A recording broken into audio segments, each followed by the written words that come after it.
REC PFC IRDA के लिए अच्छी खबर है। अंडर कंस्ट्रक्शन प्रोजेक्ट फाइनेंसिंग नियमों को लेकर आरबीआई ने बड़ी राहत दी है। फिलहाल इन नियमों को टाल दिया गया है। ईसीएल यानी एक्सपेक्टेड क्रेडिट लॉस की ड्राफ्ट गाइडलाइंस क्या थी और ये टलने से किसको फायदा मिलेगा, ये समझने के लिए चलते हैं मेरे सहयोगी मिताली जैन के पास। मिताली, क्या है डिटेल्स बताइए।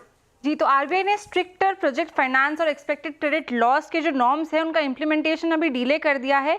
एलसीआर यानी लिक्विडिटी कवरेज रेशियो के साथ साथ ईसीएल के जो नियम है ये प्रावधान आरबीआई ने 1 साल के लिए यहाँ पे पोस्टपोन कर दिया है, यानी कि 31 मार्च 2026 तक ये जो प्रोविजंस है ये लागू नहीं हो पाएंगे। इसके तहत अंडर कंस्ट्रक्शन प्रोजेक्ट और प्रोजेक्ट फाइनेंसिंग के जो नियम है और उसके चलते जो ईसीएल के तहत प्रोविजनिंग होती है वो यहाँ पे लागू अभी नहीं हो पाएगी। पहले क्या कंसर्न था वो समझते हैं। तो आरबीआई की जो ड्राफ्ट गाइडलाइंस थी उसके मुताबिक अंडर कंस्ट्रक्शन प्रोजेक्ट्स के लिए प्रोविजनिंग जो थी वो 0.4% से बढ़ाकर 5% होने वाली थी। इस वजह से आरईसी और पीएफसी के स्टॉक्स में काफ़ी गिरावट देखने को मिली थी, क्योंकि इन्वेस्टर्स को टाइटर रेगुलेशन का डर था।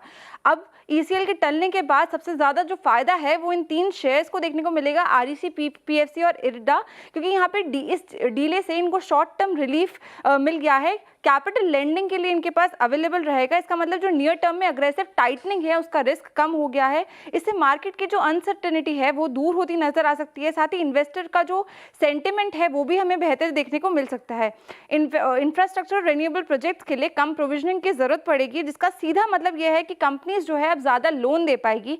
और ओवरऑल इस डिसीजन से ये देखा जा सकता है कि पीएसयू फाइनेंशियल स्टॉक्स की हमें री रेटिंग भी देखने को मिल सकती है, जो कि इन शेयर्स के लिए एक पॉजिटिव ट्रिगर भी हो सकता है। तो आरईसी, पीएफसी और इरडा को बड़ी राहत की खबर। थैंक यू मिताली तमाम जानकारी के लिए, और थैंक यू विपिनजीत, आरबीआई हाइलाइट्स हमें अच्छी तरीके से समझाने के लिए। बहुत शुक्रिया आप दोनों का ही।